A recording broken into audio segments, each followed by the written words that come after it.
Et j'ai le plaisir de réintroduire ma nouvelle amie, Nadia Kasdar, pour nous parler des accréditations. Alors, chef du laboratoire à Cherest, à Neuilly, pour nous parler des principes généraux pour l'accréditation des laboratoires en fécondation in vitro. The floor is yours. Je sais pas, ouais, c'est bon, il fonctionne.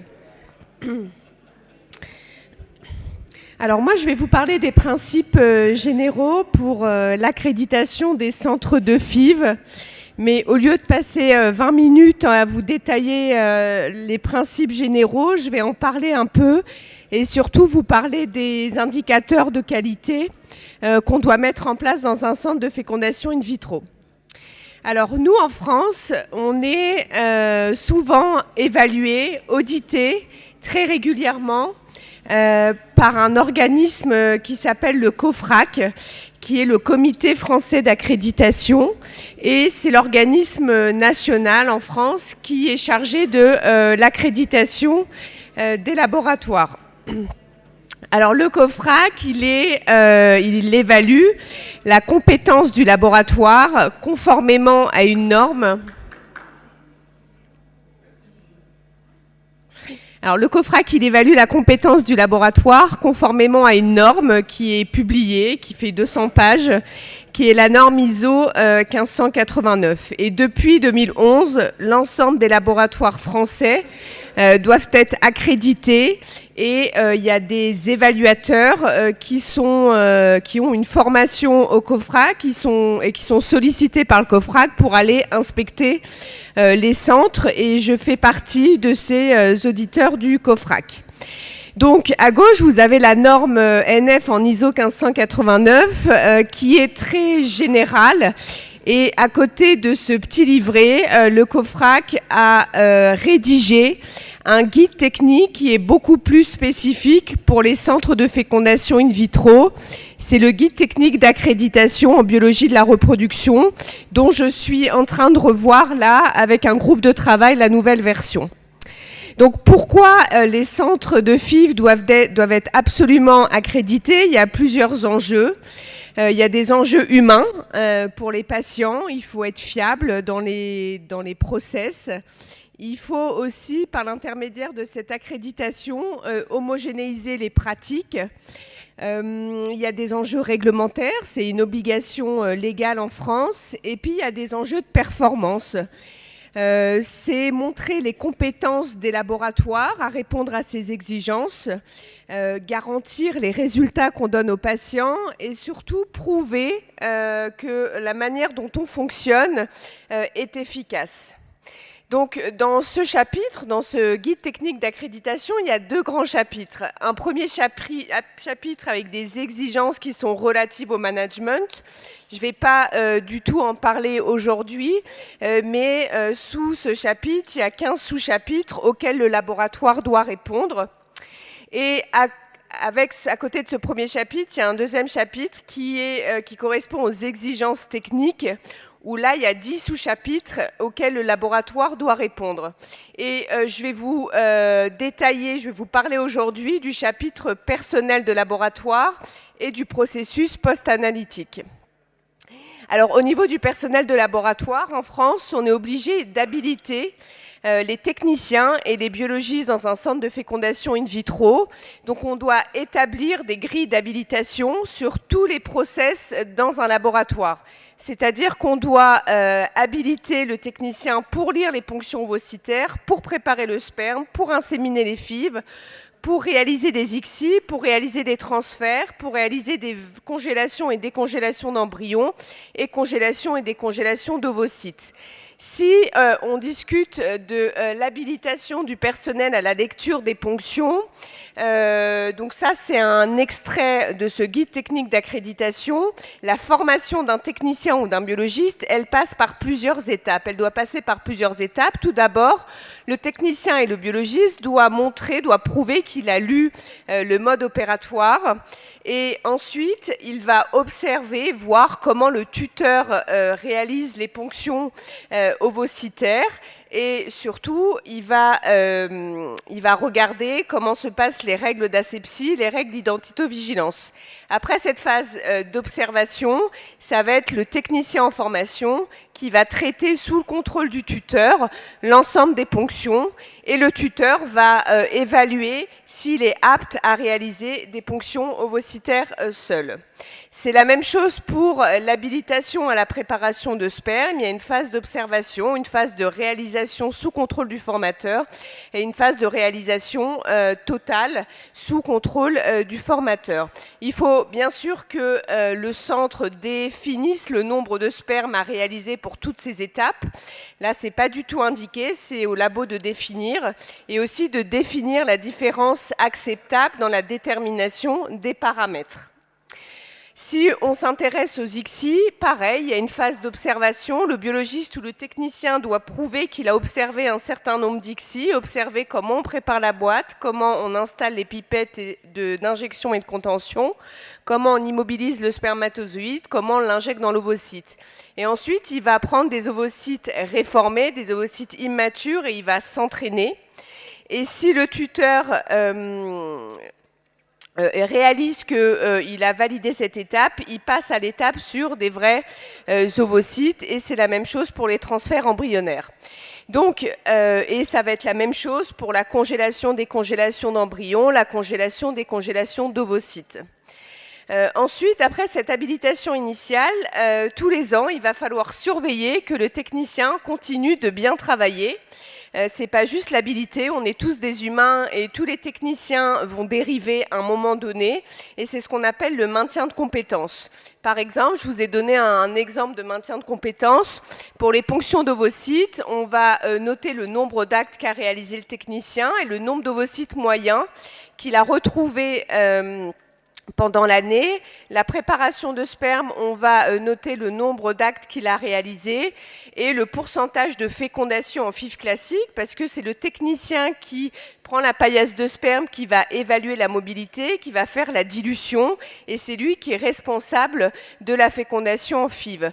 En ICSI, on va évaluer son nombre, son pourcentage d'ovocytes fécondés, son pourcentage d'atrésie. En transfert, on va évaluer son pourcentage de grossesse par transfert frais, son pourcentage de grossesse par transfert congelé. Et pareil, en vitrification, dévitrification, on va analyser son pourcentage de lyse et son pourcentage de grossesse. Et on a des seuils acceptables qu'on a définis au laboratoire conformément à la littérature. Et s'il est en dessous de ces seuils acceptables, il continue à travailler. S'il est en dehors de ces seuils acceptables, il doit repasser par la phase habilitation.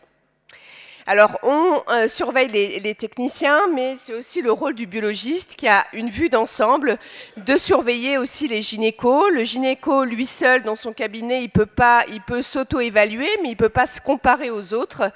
Donc là, il faut, au sein du centre de FIV, identifier les indicateurs clés de performance. Ces indicateurs, elles doivent être mesurables, reproductibles et cohérents avec l'activité. Et on ne peut pas nous-mêmes définir les seuils de ces indicateurs. Il faut que ce soit défini par un consensus d'experts, idéalement les trouver dans la littérature. Donc là, vous avez deux publications dans lesquelles je me suis... que j'ai lu et que j'ai déterminé mes seuils, mes indicateurs de qualité pour les gynécologues.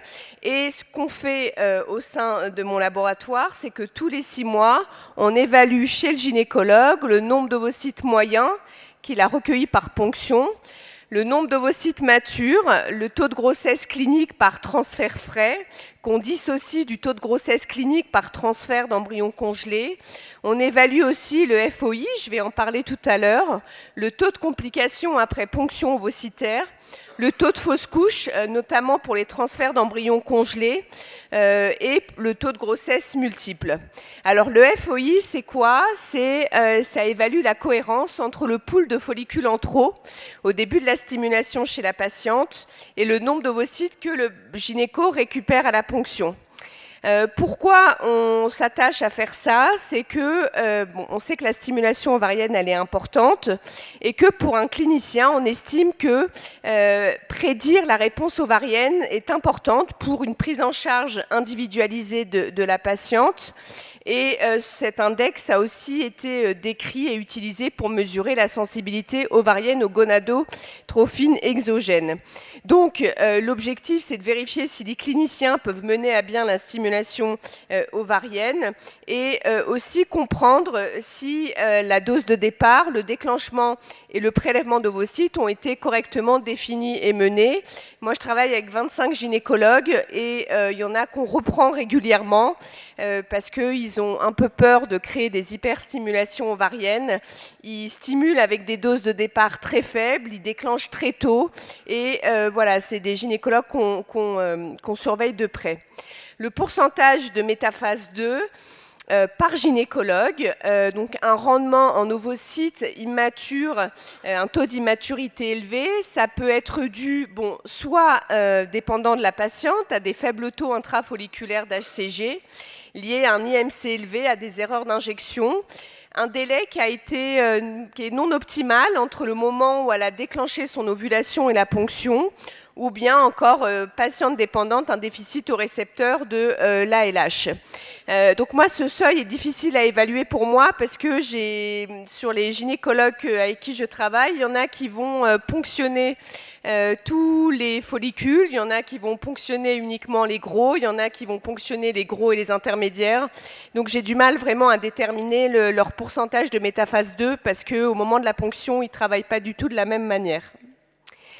Alors, le taux de complications après ponction ovocytaire, parmi les gynécologues, il y en avait une qui avait pas mal d'hémopéritoine, on avait estimé son taux d'hémopéritoine à 4 par an, donc ce qui était très élevé, donc elle a été reprise en formation. Donc les complications qu'on surveille, c'est les hémorragies, notamment les intra-abdominaux ou intra-péritonéaux graves et les infections.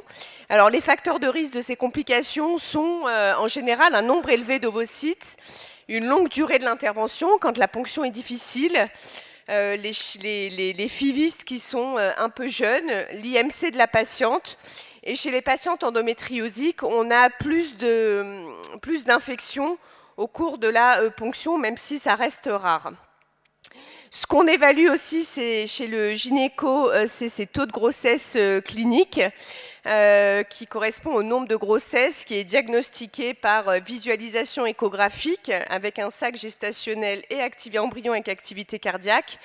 Et en fait, on s'arrête au premier transfert. Pourquoi on s'arrête au premier transfert? Parce que on a juste besoin de savoir si le gynécologue transfère bien, si pour les transferts d'embryons congelés, il prépare bien la patiente. Et du coup, quand on analyse les premiers transferts, ça implique pour la plupart des embryons de meilleure qualité. Donc on n'a pas le biais de l'embryon, on n'a pas le biais de la patiente. Et aussi, quand on met les premiers transferts, on évite l'influence de patientes de mauvais pronostic et qui sont confrontées à de multiples échecs. Moi, ce que j'aimerais faire, mais c'est impossible, c'est les taux cumulés de naissances vivantes par clinicien. Parce que ça résume l'efficacité de chaque cycle que le gynéco commence. Mais pour calculer ce taux cumulé, il faut un recul parce qu'il faut transférer tous les embryons congelés de la patiente et parfois ça prend un peu de temps. Le taux de grossesse multiple, c'est aussi un seuil qu'on évalue en interne et aussi par gynécologue. Donc la prévalence des grossesses multiples dans les conceptions naturelles, c'est d'environ 1%. En FIV, elle est plus élevée. Et on sait que les femmes avec des grossesses gémellaires ont 6 fois plus de risques d'être hospitalisées. En France, l'Agence de biomédecine nous évalue sur nos taux de grossesse global et aussi le taux de grossesse multiple. Un centre qui a un taux de grossesse multiple élevé, il perd des points dans le classement national. Et parfois, quand on transfère un embryon, on a un risque de grossesse multiple qui est d'environ 1 à 2%. Mais là, on peut prendre aucune mesure supplémentaire parce que ça ne dépend pas de nous. Le taux de fausse couche qu'on évalue par médecin, et je vous invite vraiment à le faire si vous avez beaucoup de gynécologues parce que je suis persuadée que vous allez avoir des grosses disparités, notamment dans les transferts d'embryons congelés. Alors, les fausses couches après FIV, ils varient dans la littérature entre 13 à 32%. On sait qu'on a une prévalence plus élevée de fausses couches chez les femmes âgées. Et nos fausses couches qu'on évalue chez les gynécologues, notamment pour les transferts d'embryons congelés, ça permet d'évaluer l'efficacité du soutien de la phase lutéale. Et aussi, on sait que la plupart des fausses couches sont liées à l'aneuploïdie embryonnaire, mais il y a une petite part de fausses couches qui peuvent être liées à des troubles endocriniens ou métaboliques, et on estime que c'est un critère pour évaluer le médecin. Et ensuite, on a les compétences globales du laboratoire qu'on évalue. Nous, on se fie beaucoup au consensus de Vienne, pour lesquels on a pris tous les seuils. Donc, ce qu'on évalue, nous, en général, au laboratoire tous les 6 mois, c'est notre taux de polyspermie d'ovocytes triploïdes en fécondation in vitro, qui doit être inférieur à 6%. Le mois dernier, j'ai fait ce seuil, il y avait un taux de triploïdie très élevé, et quand j'ai gratté et que j'ai comparé entre les techniciennes, j'ai remarqué qu'il y avait une technicienne qui surchargeait trop les puits de fécondation in vitro parce qu'elle avait peur d'un échec de fécondation.